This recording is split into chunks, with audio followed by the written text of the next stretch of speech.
जुनेद आल हाबिब केमने बयान करी कोई इल्मेर पावारे बयान करी ना रे बाबा अनेक बेशी আমলও করি এমনও না এই পাওয়ারে বয়ান করি এমন না মা গো তুমি যদি দোয়া কইরা দাও আল্লাহ আমারে বড় কামিয়াব বানায়া ফেলবে আল্লাহ আমারে বড় বক্তা বানাবে বড় বিজনেসম্যান বানাবে বড় ব্যবসায়ী বানায়া দিবে আমার রিজিকের মধ্যে পরিপূর্ণ বরকত হয়ে যাবে মনে রাখবারে বাবা তুমি যদি মায়ের দরবারে গিয়ে একটু দোয়া নিয়ে আগায়া যাও তুমি যদি অনেক পরিমাণে দুর্বল মানুষ হয়ে যাও দুনিয়ার কেউ যদি রাজিও না হয় মায়ের রাজি তো একজন রাজি চিল্লা বলো তার নাম 6 বছর বয়সে মায়ের সাথে উমরা করার জন্য আসলাম বাইতুল্লাহর মধ্যে আসার পরে আমার মা আমারে তাওয়াফের জন্য নিয়ে যায় না মাতাফের এক সাইডের মধ্যে আমার মা আমারে দাঁড় করায় রাখে মা একা একা ঘুরে একা একা ঘুইরা মা একা একা তাওয়াফ করে আমার এক সাইডে দাঁড় করায় রাখলো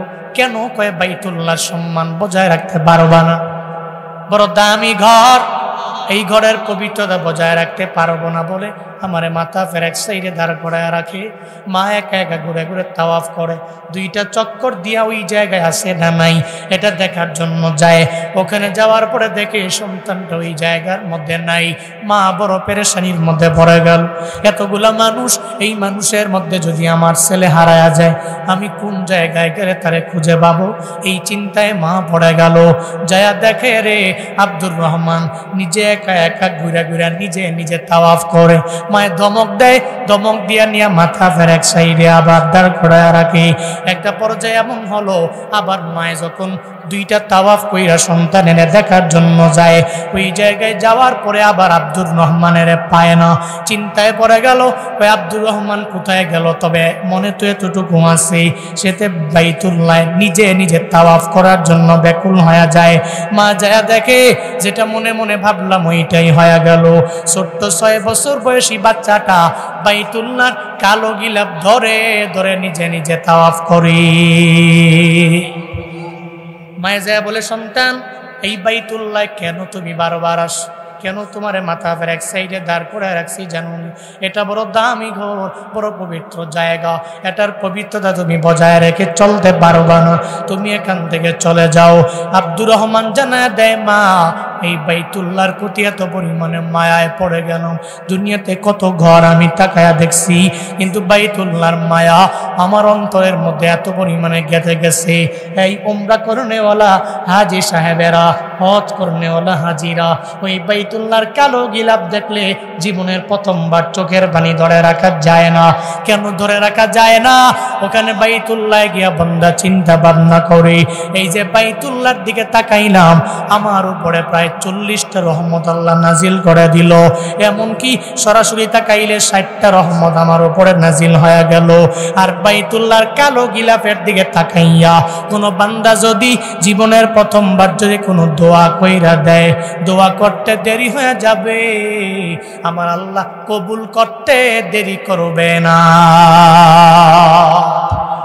ওই বাইতুল্লাহর জন্য বান্দারা বড় পাগল পারা বাইতুল্লাহর বড় আশিক এই জন্য বাইতুল্লাহ দেখলে বান্দা চোখের পানি ধরে রাখতে পারে না অটোমেটিক বেয়ে পড়ে ময়দানের মুসলমানেরা বাইতুল্লাহ যাইতে হলে টাকা লাগে না বড় বাড়ির মালিক হওয়া লাগে না অনেক দামি মানুষও লাগে না ওই বাইতুল্লাহ যাইতে হলে হুব্বে বাইতুল্লাহ লাগে একটু বাইতুল্লাহর প্রেম অন্তরের মধ্যে লাগে যার অন্তরের ভিতরে বাইতুল্লাহর প্রেম আছে আল্লাহ তারে মায়া কইরা ধইরা বাইতুল্লাহ নিয়ে যা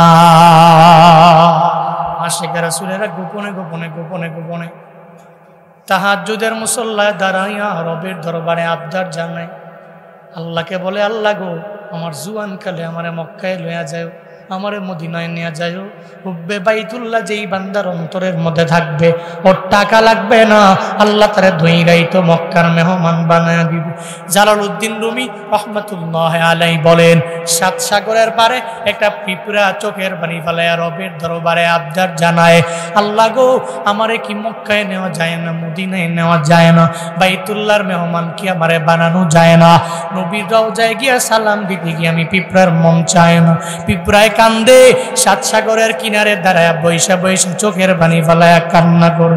আল্লাহ কয়, কবুতর একটু পিঁপড়ার দরবারে যাস না, আর এই পিঁপড়াটারে তোর পায়ের মধ্যে লস না, দইরা নিয়া বাইতুল্লাহ দেখায়া দেস না।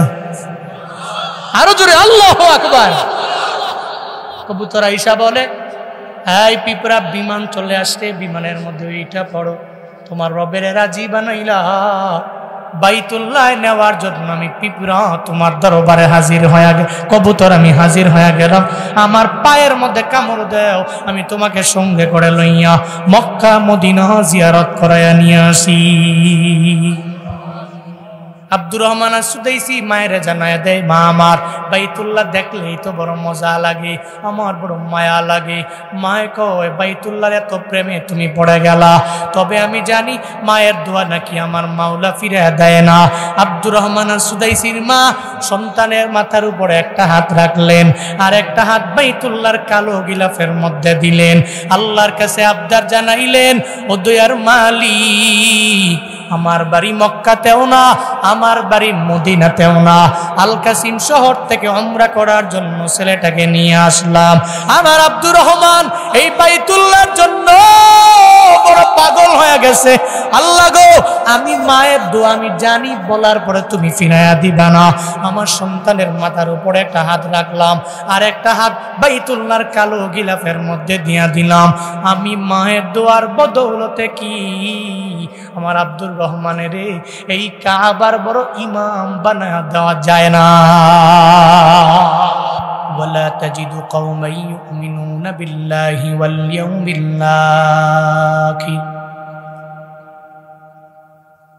ইয়াউমিল আখির ইউআদ্দুনা মান হাদ্দাল্লাহা ওয়া রাসূলা। আল্লাহ বলেন, ও পয়গম্বর, আপনি আমার বান্দাদেরকে পাবেন না যারা আল্লাহর প্রতি ঈমান আনলো, আখিরাতের দিনের প্রতি ঈমান এনে নিল। যুদ্ধের ময়দানে যাওয়ার পরে যদি এদের সামনে ওয়ালাউ কানু আবাহুম, এদের বাবারা দাঁড়ায় যায়, আও আবনাহুম, যদি এদের সন্তানরা এদের সামনে দাঁড়ায় যায়, আও ইখওয়ানাহুম, যদি এদের ভাইরা এদের সামনে দাঁড়ায় যায়, আও আশিরাতাহুম, অথবা তার ক্লোজ আত্মীয় স্বজনেরা যদি যুদ্ধের ময়দানে কাফের অবস্থায় সামনে দাঁড়ায় যায়, এরা ভাইয়ের বিরুদ্ধে যুদ্ধের ময়দানে যুদ্ধ করার জন্য তরবারি ধরে নেয়। এরা তাদের বাবার বিরুদ্ধে, এদের সন্তানের বিরুদ্ধে, ক্লোজ আত্মীয় স্বজনের বিরুদ্ধে তরবারি ধরতে পারে। এরপরেও আল্লাহ এবং রাসূলকে ছাইরা এরা যুদ্ধের ময়দান থেকে পলায়ন করে না।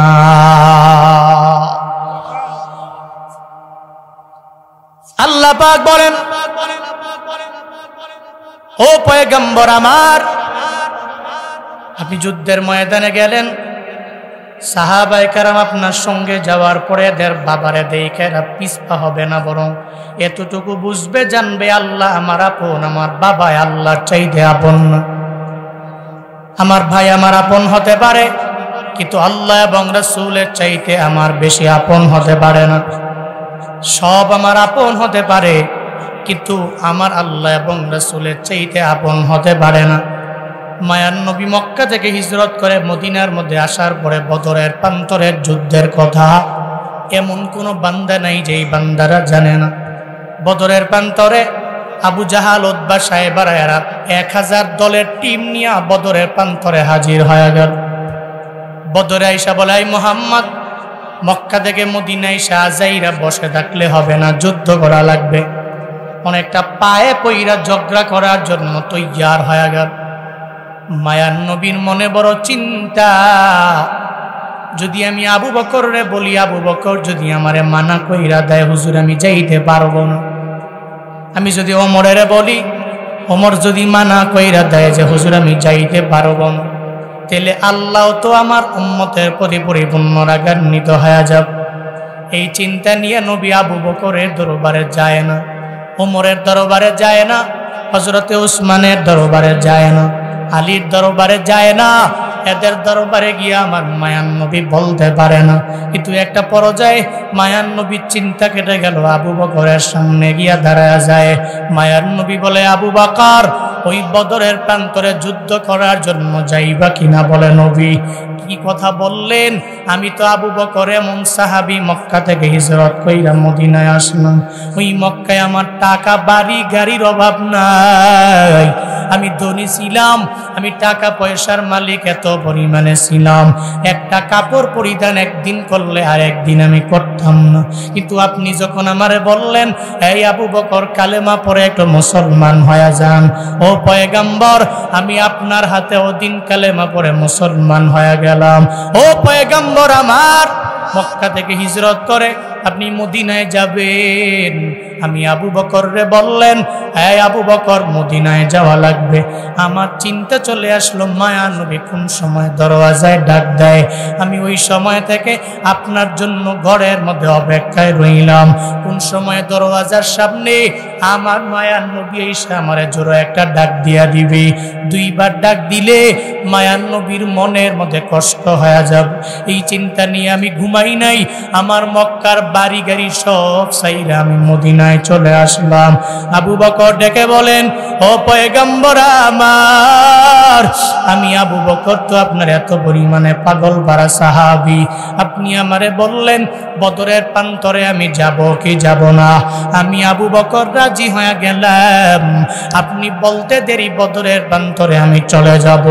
মায়ার নবী ডেকে বলে, ও উমর তুমি যাইবানি? উমর বলে, পয়গম্বর আপনি আমারে কেমনে বললেন আমি যাইব না? আমি উমর তো সেই উমর যে কালেমা পড়ার আগে ছিলাম জাহান্নামের কিনারায়, আমি কালেমা পড়ে জান্নাতের মিনারায় উঠে গেলাম। আল্লাহ আমারে দামি বানাইলেন, আমারে এত পরিমাণে সম্মানী বানায়া দিলেন। আবু জাহাল বলল, ওই মুহাম্মদের গর্দানটাকে আনতে পারবা? আনতে পারলে 100 উটনি উপহার দেওয়া হবে। আমি উমর দাঁড়ায় গেলাম, তরবারি নিয়ে মুহাম্মদের গর্দানটা আলাদা করার জন্য রওনা। ইতিমধ্যে যাওয়ার পরে আমার বোন ফাতেমার কণ্ঠের তিলাওয়াতে বড্ড ভক্ত হয়ে গেলাম। আমি বললাম, ফাতেমা এই তিলাওয়াত কোন জায়গায় গেলে পরিপূর্ণ শোনা যাবে? ফাতেমা আমারে বলল, ভাই আমার কাছে তো পরিপূর্ণ তিলাওয়াত শুনতে পারবা না। মায়ার নবীর দরবারে যদি যাও তাহলে ওই জায়গায় গেলে পরিপূর্ণ তিলাওয়াত শুনতে পারবা।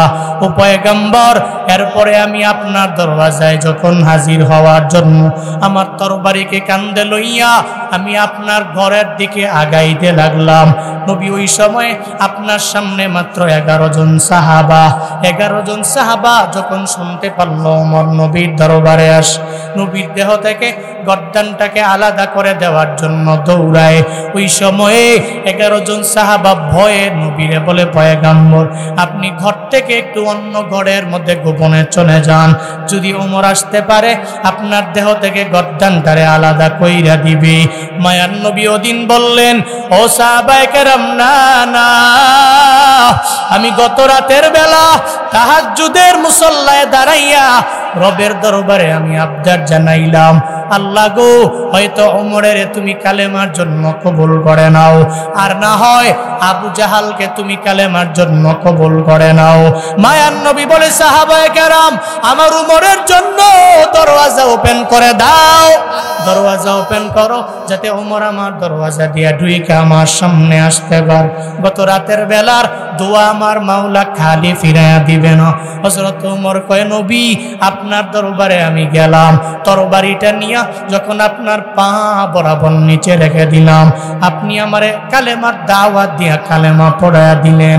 আমি সেই ওমর বদরের প্রান্তরে যদি আপনি বলেন আমাকে যাওয়ার জন্য, আমি যাব। ওখানে যাওয়ার পরে সব সাহাবায়ে কেরাম যদি ফিরা বাড়িতে চলে আসে, আমি ওমর একা থাকব, আপনি নবীর সঙ্গে থাইকা যুদ্ধের ময়দানে যুদ্ধ করব। মায়ার নবী চিন্তা কেটে গেল।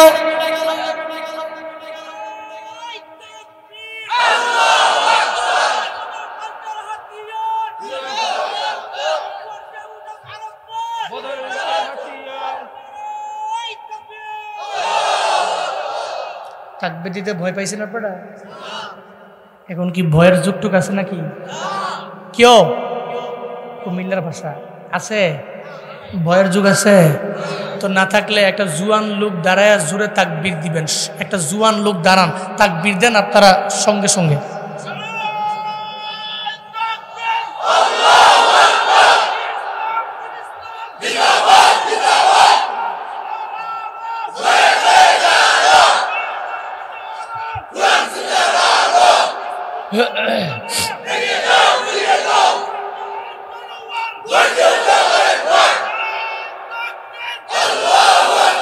নাস্তিকতা নিপাত যাক, দিন ইসলাম জিন্দাবাদ। নাস্তিকতা নিপাত যাক, দিন ইসলাম জিন্দাবাদ। কোটি প্রাণে একই আওয়াজ, খোদার দুহি ছাড় পাবে না, এই বাংলায় ঠাই হবে না। মুসলমানরা জেগেছে জোর কদমে সামনে চলো, বজ্র কণ্ঠে আওয়াজ তুলো, সবাই মিলে একই তালে দাও না স্লোগান, লিল্লাহে তাকবীর, নারায়ে তাকবীর, দিন ইসলাম, দিন ইসলাম জিন্দাবাদ, জিন্দাবাদ। ইসলামেরই জন্ম দেশের হয়েছে জন্ম, ইসলামের বিরুদ্ধে গেলে দেশ হবে ভিন্ন। ইসলামেরই জন্ম দেশের হয়েছে জন্ম, ইসলামের বিরুদ্ধে গেলে দেশ হবে ভিন্ন। ইসলামের বিরুদ্ধে যারা নিয়েছে অবস্থান, এই বাংলায় ঠাই হবে না, যাও হিন্দুস্তান। জোর কদমে সামনে চলো, বজ্র কণ্ঠে আওয়াজ তুলো, সবাই মিলে একই তালে দাও না স্লোগান, লিল্লাহে তাকবীর, নারায়ে তাকবীর, দিন ইসলাম, দিন ইসলাম জিন্দাবাদ, জিন্দাবাদ। মুসলমানের এই দেশেতে ইসকনের ঠাই নাই, ইসকনের পক্ষে যারা এদের কোনো রক্ষা নাই। মিনান নাসি মান ইয়াকুলু রাব্বানা আতিনা ফিদ দুনিয়া ওয়া মা লাহু ফিল আখিরাতি মিন খালাক ومنهم من يقول ربنا آتنا في الدنيا حسنة وفي الآخرة حسنة وقنا عذاب النار। আল্লাহ পাক বলেন, মানুষের মধ্য থেকে এমন কিছু ব্যক্তি আছে রবের দরবারে বলে, আল্লাহ দুনিয়া দাও। উদ্দেশ্য শুধু দুনিয়া, আখিরাতের বিন্দু মাত্র পরিমাণ কোনো চিন্তা নাই। আল্লাহ কয়, নবী আমার, ওমা লাহু ফিল আখিরাতি মিন খালাক, এই বান্দার জন্য আখিরাতে বিন্দু থেকে বিন্দু মাত্র পরিমাণ কোনো অংশ নাই। কিন্তু আবার এদের মাঝে এমন কিছু ব্যক্তি আছে রবের দরবারে আবদার জানায়, আল্লাহ গো রব্বানা আতিনা ফিদ দুনিয়া, আমার দুনিয়াতেও কল্যাণ দাও, ওয়াল ফিল আখিরাতি হাসানা, আবার আখিরাতেও কল্যাণ দিও, ওয়া কিনা আযাবান নার, আবার জাহান্নামের আযাব থেকে আমারে মুক্ত কইরো। এটা আল্লাহর দরবারে যেই বান্দা বলতে পারবে, শুধু দুনিয়া চায় না, আখিরাতও চায়, জাহান্নামের আযাব থেকে মুক্তিও চায়। যারা দুনিয়া চায় দুনিয়া পায়, আখিরাত পায় না। যারা আখিরাত চায় এরা দুনিয়াও পায়, আখিরাতও পায়, ঠিক কিনা? আবু উবাইদা ইবনুল জাররাহ জি একজন সাহাবীর কারণে আল্লাহ নবীর উপরে সূরা মুজাদালার 22 নম্বর আয়াতটা নবীর উপর নাজিল করলেন। কে সে আবু উবাইদা ইবনুল জাররাহ এত পরিমাণে দামি কেন হয়ে গেলেন, কেমনে হয়ে গেল? ওই আবু উবাইদা বদরের প্রান্তরে যাওয়ার পরে আবু উবাইদা শুনতে পারে, জানতে পারে, এই যে বদরের প্রান্তরে আসলাম, আমার বাবাও নাকি বদরের প্রান্তরে মক্কা থেকে আসলো। বাবাও আসলো, আমার বাবার সাথে যুদ্ধের ময়দানে আমার যুদ্ধ করা লাগবে। মানে আবু উবাইদার বাবা হলো জাররাহ, ওই জাররাহ নাকি বদরের প্রান্তরে আছে, যুদ্ধের ময়দানে তার সাথে যুদ্ধ করা লাগবে। যখন এই চিন্তা আবু উবাইদার মনের মধ্যে চলে আসলো, নিয়ত করে ফেললো, আজকে যুদ্ধের ময়দানে বাবার সামনে তরবারি নিয়ে যাব না, আমি অন্যদের সাথে যুদ্ধের ময়দানে যুদ্ধ করব, কিন্তু আমি বাবার সামনে যাব না।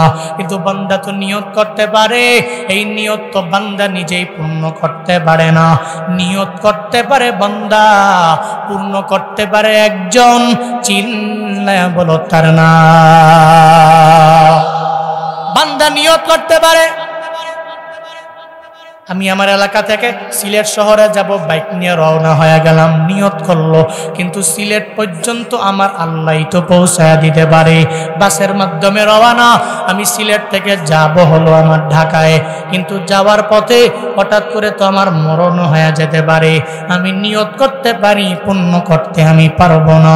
আবু উবাইদা চিন্তা করে, আল্লাহ পাক বললেন বাবা যদি কাফের হয়, এরপরেও বাবার সাথে কোনো অন্যায় আচরণ করা যাবে না, কোনো খারাপ ব্যবহার করা যাবে না। তবে এদের আনুগত্য করলাম না, এদের সাথে খারাপ ব্যবহার করলে আল্লাহ রাগান্বিত হয়ে যাবে। এই চিন্তা নিয়ে আবু উবাইদা ইবনুল জাররাহ তার বাবার সাথে কোনো অন্যায় করে না, তার বাবার সামনেও যাইতে রাজি না। নিয়ত করে ফেললো আজকে তরবারিটা আমি বাবার সামনে ধরব না। কিন্তু কপাল বুঝিয়ে তো খারাপ, আবু উবাইদার বাবা কাফের হওয়ার পরেও বাবার কদর দিতে যায় নিয়ত করে ফেললো আমি বাবার সাথে যুদ্ধের ময়দানে তরবারি ধরতে যাব না, আবার আমি ওই বাবার সাথে যুদ্ধের ময়দানে যুদ্ধে লিপ্ত হতে যাব না। অন্য সাইডে যুদ্ধ করব যাতে করে আমার বাবার সামনে না পইরা যায়। কিন্তু এখনো এমন অনেক যুবক আছে তার বাবা ইসলাম ধর্ম কবুল করে নাই এমন না, কালেমা পড়ছে, তার বাবাও মুসলমান, মাও মুসলমান, মা কাফের না, বাবাও কাফের না, মুশরিক না, এরপরেও আব্বা আম্মার সাথে বেয়াদবি করে আছে নানা। আবু উবাইদা চিন্তা করে আমার আল্লাহ পাক জানায়া দিলেন বাবা যদি কাফের হয়ে যায়, এরপরে বাবার সাথে কোনো অন্যায় আচরণ করা যাবে না, তবে বাবারে আমি ইতোয়াত করতে পারবো না, আনুগত্য করতে পারবো না। কিন্তু কপাল পরা যুবকের কেমন জানি হয়ে গেল, হঠাৎ করে 25 বছরের বিয়া কইরা একটা সুন্দরী রমণী ঘরের মধ্যে আনলো। এখন আর মায়েরও ভাল লাগে না, এখন বাবারেও ভাল লাগে না। এতদিন মায়েরে ভাল লাগছে, মারে মা বইলা ডাক দেয়, এখন হঠাৎ করে তোমার কি হয়ে গেল রে বাপ, তুমি এখন বাবারেও বাবা বইলা ডাক দাও না। এই কপাল পরা যুবকেরা যদি মনে করো জীবনে উন্নতি সাধন করবা, সফলতার সর্বোচ্চ শিখর পর্যন্ত বান্দা তুমি যাবা, মনে রাখবা আজকে থেকে নোট করে যে বাড়িতে ডায়েরির মধ্যে উঠায় রাখো, পৃথিবীতে যারা কামিয়াব হয়ে গেছে সব হলো মা বাবার দুয়ার মাধ্যমে সম্ভব, ঠিক কিনা? এটাকে মাইনাস করে কিভাবে এই দেশটাকে একটু একটু করে দখল করার প্রলোভন দেখায়া দখল কইরা দেশটারে আমাদের আয়ত্তে আনা যায়। দাদা বাবুরা চিন্তা ভাবনা করছে ব্রাহ্মণবাড়িয়া নিয়ে যাবে, অথচ এতটুকুই জানে না পুরা বাংলাদেশ চলে, বাংলাদেশ দৌড়ায় ব্রাহ্মণবাড়িয়ার নাম শুনলে, ঠিক কিনা? এরা কয় ব্রাহ্মণবাড়ির আখাউড়া দিয়ে দাও, এই জন্যই তো লং মার্চ করেছে ওদিন, Dhaka to Akhaura long march করেছে। দাদা বাবুদেরকে স্পষ্ট দিনও আমি বড় এক ইসলামী মহাসম্মেলন থেকে জানিয়ে দিয়েছি, আমরা বাংলাদেশের মুসলমান, যদিও অস্ত্র নাই, যদিও কিচ্ছু নাই, আমাদের অস্ত্র লাগে না। গৌর গোবিন্দের অনেক চালাচা মুন্ডা ছিল, কিন্তু শাহজালালের পুণ্যভূমিতে শাহজালাল এসেছেন, ওনার তো অস্ত্র ছিল না, ওনার তো অনেক টাকা পয়সা ছিল না, অনেক বাড়ি গাড়ি ছিল না, ইমানের বল ছিল। ওই ইমানের বলের সামনে যদি তোমরা আসো, খুদার কসম করে বলি একটারেও ইন্ডিয়াতে মুসলমানি করানো ছাড়া ইন্ডিয়াতে দিব না, চিল্লা কোটি কিনা?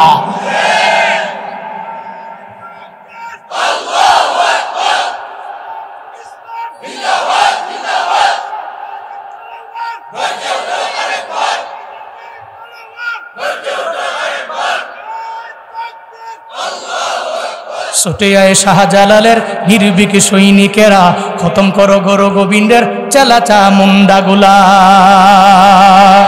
ছুটে আয় শাহজালালের নির্ভীক সৈনিকেরা, খতম করো গৌর গোবিন্দের চালাচা মুন্ডাগুলা। অলিদের এই ভূমিতে বিপ্লবেরই মশাল জ্বালা, অলিদের এই ভূমিতে বিপ্লবেরই মশাল জ্বালা। ছুটে আয় শাহজালালের নির্ভীক সৈনিকেরা, খতম করো গৌর গোবিন্দের চালাচা মুন্ডাগুলা। শাহজালালের স্বপ্ন ছিল আল কোরআনের জ্বলবে আলো, শাহজালালের স্বপ্ন ছিল আল কোরআনের জ্বলবে আলো, সে আলো ছড়িয়ে দিতে বিপ্লবেরই মশাল জ্বালা। ছুটে আয় শাহজালালের নির্ভীক সৈনিকেরা খতম করো গরু গোবিন্দের চেলা চামুন্ডাগুলা। ছুটে আয় শাহজালালের নির্ভীক সৈনিকেরা খতম করো গরু গোবিন্দের চেলা চামুন্ডাগুলা। অলিদের এই ভূমিতে বিপ্লবেরই মশাল জ্বালা, অলিদের এই ভূমিতে বিপ্লবেরই মশাল জ্বালা। ছুটে আয় শাহজালালের নির্ভীক সৈনিকেরা খতম করো গরু গোবিন্দের চেলা চামুন্ডাগুলা। ঠিক কিনা? যতদিন পর্যন্ত শাহজালালের উত্তরসূরিরা নির্ভীক সৈনিকেরা থাকবে ততদিন পর্যন্ত এদেশে কোন শকুন সুবল দিয়ে আমার দেশের কোন অংশ কেড়ে নিতে পারবে না। রাজি আছো তো মুসলমান? কে কে রাজি আছো? শুধু হাত তুলে আল্লাহকে দেখায় দাও।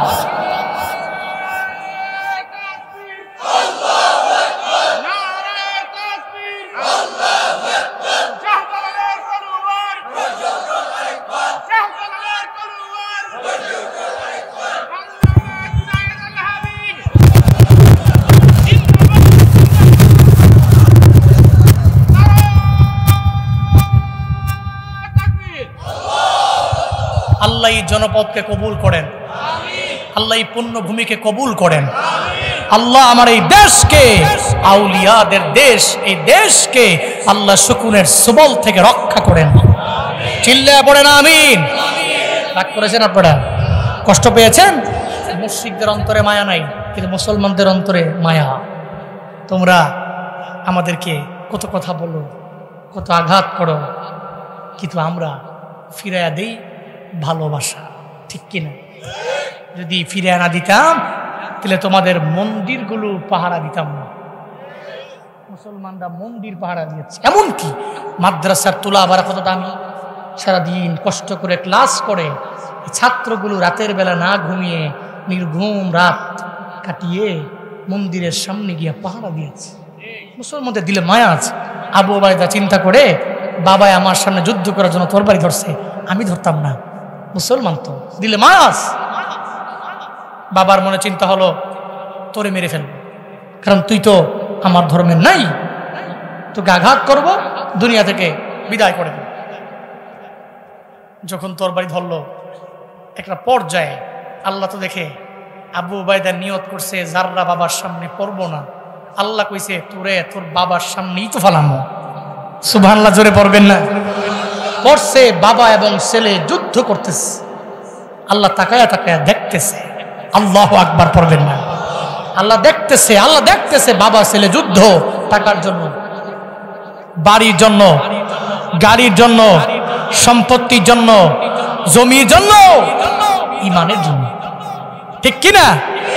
ইমানের জন্য বাবা আর ছেলে যুদ্ধ করতেছে, দুইজনে মিল্লা যুদ্ধ করে।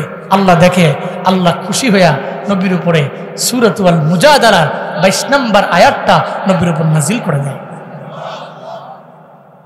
আল্লাহ পাক জানায়া দেয়, নবী আমার চিন্তা করবেন না, আমার যেই বান্দারা মুমিন হয়ে যাবে, আখিরাতের দিনের প্রতি বিশ্বাস স্থাপন যেই মুমিনের অন্তরের মধ্যে আছে, এরা যখন যুদ্ধের ময়দানে যাবে, ইউয়াদুনা মান হাদাল্লাহ ওয়া রাসূলা, এদের সামনে যদি বাবাও দাঁড়ায়, এদের ভাই দাঁড়ায়, অথবা এদের আত্মীয় স্বজন দাঁড়ায়, অথবা এদের সন্তানেরা দাঁড়ায় যায়, এরা যুদ্ধের ময়দানে যাইয়া এদের বাবা ভাইয়ের বিরুদ্ধে দাঁড়ায় যাবে, আল্লাহ এবং রাসূলের বিরুদ্ধে দাঁড়াবে না। কেন? উলাইকা কাতাবা ফি কুলুবিহিমুল ঈমান, এরা তো এমন, এদের অন্তরের ভিতরে আমি আল্লাহ ঈমানটাকে লিপিবদ্ধ করে দিয়েছি। ঈমানটাকে আমি এদের অন্তরে লিপিবদ্ধ করে দিয়েছি।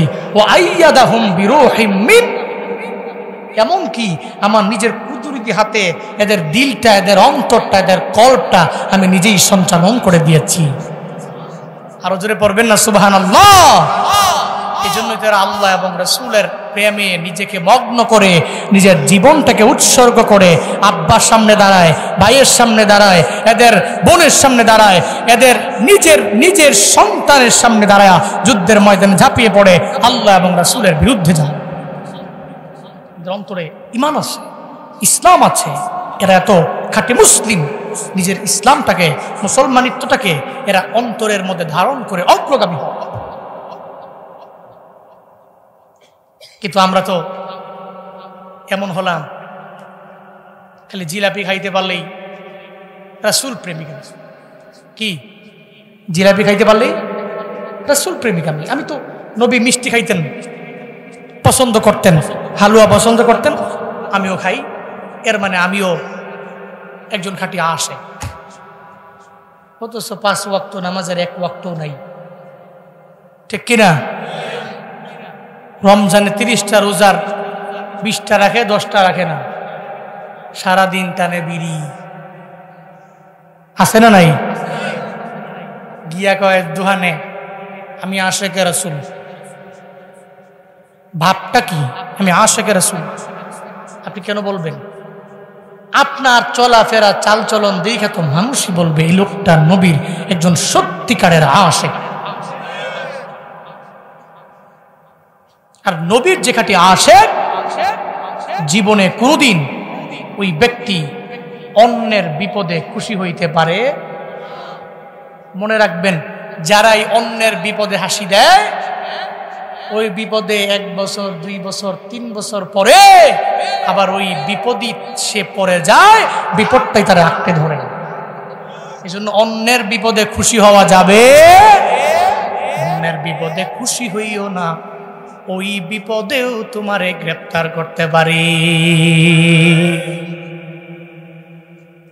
সারা দেশের একজন ফেমাস আলোচক তাহিরি সাহেব, বয়ান ভালো, কিন্তু উল্টা পাল্টা করে, মাঝে মাঝে পাগলাম করে। চাইলে আব্বা আম্মার বয়ান করলে মানুষ চোখের পানি ফেলায় কান্না করে। চাইলে তো তাফসীর করতে পারে, ভালো আলোচনা করতে পারে, কিন্তু চাইলেই করে না। কেন যেন পাগলামো করে মাঝে মাঝে। উলামায়ে কেরাম গ্রেপ্তার হলে আমাদের মনটা বড় খারাপ হয়ে যায়, কারণ সে আলেম। কিন্তু একটা সময় আল্লামা মামুনুল হককে যখন গ্রেপ্তার করা হলো, তার কাছে বলা হলো মামুন সাহেব গ্রেপ্তার হয়েছে, তারা খারাপ মানুষের কারণে গ্রেপ্তার করা হলো, আমরা ভালো, এজন্য পুলিশ গ্রেপ্তার করে না, দেখলে আমাদের সালাম দেয়। আমির হামজাকে গ্রেপ্তার করা হলো, আমির হামজা খারাপ মানুষ, এই কারণে তারা গ্রেপ্তার করা হলো, আমরা ভালো, পুলিশ আমাদের পাহারা দেয়। সবার কথা বাদ দিলাম, আল্লামা সাঈদীর জন্য বাংলাদেশের মানুষগুলো কি পরিমাণে পাগল পারা। এই ব্যক্তির তাফসীর শুনলে কত পরিমাণে মায়া লাগে। তাফসীর ছাড়া কথা বলে না, তিলাওয়াত কইরা কইরা কইরা কইরা ব্যাখ্যা কইরা মানুষগুলারে বুঝায়। সারা দেশে হিন্দুরা পর্যন্ত ওর তাফসীর শুইনা মুসলমান হয়ে গেল, দলে দলে দলে দলে কালেমা পইরা। যে সময়ে তোমাদের জন্ম হয় নাই, ওই সময় আল্লামা সাঈদী তাফসীর করে এই ময়দানটাকে চাঙ্গা করলো। ওই জায়গার মধ্যে সে বলা হলো সাঈদী গ্রেপ্তার হয়, সে নিজেই বলেছে সাঈদী গ্রেপ্তার হয়েছে তো ভালো হয়েছে, যারা খারাপ তাদেরকে গ্রেপ্তার করা হবে, আমরা ভালো মানুষ আমাদের গ্রেপ্তার করা হয় না। এখন যে গত 2 দিন আগে পুলিশ খালি তাহিরের দৌড়ায়, তাহিরি দৌড়ায় হাওড় দিয়া পালায় কে, এর মানে বোঝা গেল ডাল মে কুছ কালা হে। ওপর দিয়া যতই বললেন পুলিশ আমাদের সাপোর্ট দেয়, পুলিশ আমাদের ভালোবাসে, মূলত পুলিশ তো আপনাদের মন দিয়ে ভালোবাসে না। কেন ভালোবাসে জানেননি? ওই যে টাকলা মুরাদের সাথে সম্পর্ক ভালো, ডিবি হারুনের সাথে সম্পর্ক ভালো, ওই ভয়ে পুলিশেরা সাপোর্ট দেয়, মহাব্বত করে। এখন ডিবি হারুন নাই, টাকলা মুরাদও নাই, এখন আপনাদেরও আর সাপোর্টার নাই, ঠিক কিনা? চিল্লা গো, ঠিক কিনা? এখন পুলিশ গিয়ে গ্রেফতার করে, এখন আপনি না ভালো মানুষ, তাহলে আপনার ধরে কে? আপনি দৌড়ান কে? আমি যদি ভালো মানুষ হই, আমার গ্রেফতার করবো কে? কেউ? আমি তো ভালো মানুষ। মামুন সাহেব খারাপ ছিল, গ্রেফতার করছে। আমির হামজা খারাপ ছিল, গ্রেফতার করছে। জুনায়েদ আল হাবিব সাহেব বিবারিয়ার গ্রেফতার করছে, খারাপ ছিল, গ্রেফতার করছে। তা আমি তো ভালো, আমি ভালো, এখন আমারে পুলিশ দৌড়ে কে? কেউ? এই জন্য কারো বিপদে খুশি হইও না। জীবনে বিপদে খুশি হইলে ওই বিপদ তোমারে কোনো একদিন আঁকড়ে ধরতে পারে। আলেম গ্রেপ্তার হলে কি আমাদের ভাল লাগে? না। ওদিন তো এক বক্তা বলছি, আমি তাকে আলেমই মনে করি না, আমি তাহিরিকে আলেমই মনে করি না, এক বক্তা অলরেডি বলেছেন, এবং মশহুর একজন প্রসিদ্ধ আলেম। কিন্তু এরপরেও আমরা শুনেন, আমরা চাইলে উল্টাপাল্টা করতে পারি, ভোং বাং করতে পারি। সামনে মিডিয়া থাকে, ফেসবুক পেজ আছে, ইউটিউব চ্যানেল আছে। এই পোলাপানগুলো খায়া না খায়া সারাদিন দৌড়ায়, ভিডিও নেয়। আমিও তো চাইলে উল্টাপাল্টা মানুষকে নিয়ে গালিগালাজ করতে পারি না, কিন্তু কেন করব? কেন মনটাকে ছোট করব? আমি তো মুসলমান, নবী তো শিক্ষা দিয়েছেন আমার মাইন্ডটাকে আমি বড় করব, ব্রড মাইন্ডের লোক আমি হব। এখানে কে জামাত, কে বিএনপি, কে হেফাজত, কে চরমনাই, আমি এগুলো দেখি না। আমি দেখি সে আমার একজন মুসলিম ভাই, আমি তারে বকে টানবো, কাছে আনবো। বিভেদ করার সময় তো মুসলমানদের নাই। মুসলমান তো ঐক্য হয়ে চলবে, মুসলমানদের কিতাব কোরআন, মুসলমান নবীর সুন্নত আঁকড়ে ধরে অগ্রগামী হবে। এখানে আবার একজনে গ্রেপ্তার হলে আর একজনে আনন্দ মিছিল করে কেন? আবার এগুলো বললে ওনার ভক্তবৃন্দরা খালি গাইল্লা, কিছু আছে ভক্তবৃন্দ গালিগালাজ করে, বুঝে না কসু, খালি গালিগালাজ করে। আমি বললাম কি, ওনার গ্রেপ্তার করলেই যে আমি অনেক খুশি, মহা খুশি, দোল তবলা বাইরেতেছি, বিষয়টা এমন নয়। কিন্তু উনি যে একটা সময় এমন করলো, যে ব্যক্তি খারাপ তারা গ্রেপ্তার করছে, আমি ভালো, আমারে করে নাই, এই কথা কোনোভাবেই জীবনে কোনোদিন কোনো আলেম হয়ে আরেকজন আলেমের বিরুদ্ধে বলতে পারে? নবীর শিক্ষা নয়। এই জন্য খাঁটি আশিক রাসূল যারা যারা নবীকে মহব্বত করে ভালোবাসে, তারা আলেমদের মাঝে বিভেদ হয় এটা চায় না। সব ঘরানার আলেম যদি এক টেবিলে বসে, সত্যিকারের আশিক রাসূলেরা চোখের পানি ফালায়া কান্না করে এবং প্রত্যেকটা আলেমের জন্য দোয়া করে। এই যে আজহারি সাহেব দেশে আইসা এক টেবিলে নিয়ে বসছিল না, সবাইকে নিয়ে, সুন্দর লাগে নাই? কথা বলো না কেন, সুন্দর লাগে নাই? যাদের অন্তরে ইমানের প্রতি ভালোবাসা আছে, ইমান আছে, ইমান, উলামায়ে কেরামদের প্রতি মহব্বত আছে, ইসলামের প্রতি মহব্বত আছে, এরা জীবনে কোনোদিন উলামায়ে কেরাম একজনে আরেকজনে গাইল্লা গুতাগুতি করুক, মারামারি করুক, এটা চায় না। এরা চায় প্রত্যেকটা ঘরানার আলেম গিয়ে এক টেবিলে বসুক, এরা এক টেবিলে এক প্লেটে খানা খাক, আমার দেশটা সোনায় ভরপুর হয়ে যাবে। আল্লাহ এমন একটা দেশ দেখে আমাদের মরণ দিয়েন। আরো জোরে পড়ে না আমিন। আল্লাহ পাক বলছেন, উলাইকা কাতাবা ফি কুলুবিহিমুল ঈমান, তাদের অন্তরে ঈমানকে লিপিবদ্ধ করে দিয়েছি আমি রব। এমন কি তাদের অন্তরটাকে আমি আল্লাহ নিজ হাতে সঞ্চালন করে দিয়েছি। এবার শোনো তাদের ঠিকানা কই, ইউদখিলুহুম জান্নাতিন তাজরি মিন তাহতিহাল আনহার। আল্লাহ পাক বলেন, যেই সমস্ত মানুষগুলো যুদ্ধের ময়দানে যাওয়ার পরে এদের বাবার সামনে দাঁড়ায় গেল, বাবার বিরুদ্ধে যায় আল্লাহর পক্ষে দাঁড়ায় গেল, এদের ভাই সামনে দাঁড়ায় গেল, আল্লাহর পক্ষে গিয়া ভাইয়ের বিরুদ্ধে দাঁড়ায় গেল, এদের সামনে আত্মীয় স্বজন দাঁড়ায় যাওয়ার পরে আল্লাহর বিরুদ্ধে না যে ভাইয়ের বিরুদ্ধে, আত্মীয় বিরুদ্ধে দাঁড়ায় গেল, আল্লাহ পাক জানায় দেয় এদের ঠিকানা হলো আমি রবের জান্নাত। জোরে পড়েন সুবহানাল্লাহ। ওই জান্নাতে কয়দিন থাকবে? একদিন থাকবে, 2 দিন থাকবে, এমন না, খালিদিনা ফিহা, ওই জান্নাতের মধ্যে এরা অনন্তকাল থাকবে। এরপরে আল্লাহ পাক বলছেন এদের প্রতি আমি আল্লাহ কি পরিমাণে রাজি জানো, রাদিয়াল্লাহু আনহুম ওয়া রাদু আন, তাদের প্রতি আমি আল্লাহ রাজি হয়ে গেলাম, এরা আমি আল্লাহর প্রতি রাজি হয়ে গেল। উলাইকা হিজবুল্লাহ, এরা কোন দলের লোক? আওয়ামী লীগের লোক নাকি বিএনপির লোক নাকি জামাতের লোক নাকি জাতীয় পার্টির লোক নাকি এলডিপির লোক? এরা কোন দলের লোক? আল্লাহ এদের দলের নাম ঘোষণা করে দিলেন। আল্লাহ বলেন এরা দুনিয়ার কারো দল না, দে আর টিম অফ আল্লাহ, এরা হচ্ছে আল্লাহর দল। চল্লে পড়ো আল্লাহু আকবার। কার দল এরা? আলা ইন্না হিজবাল্লাহি হুমুল মুফলিহুন।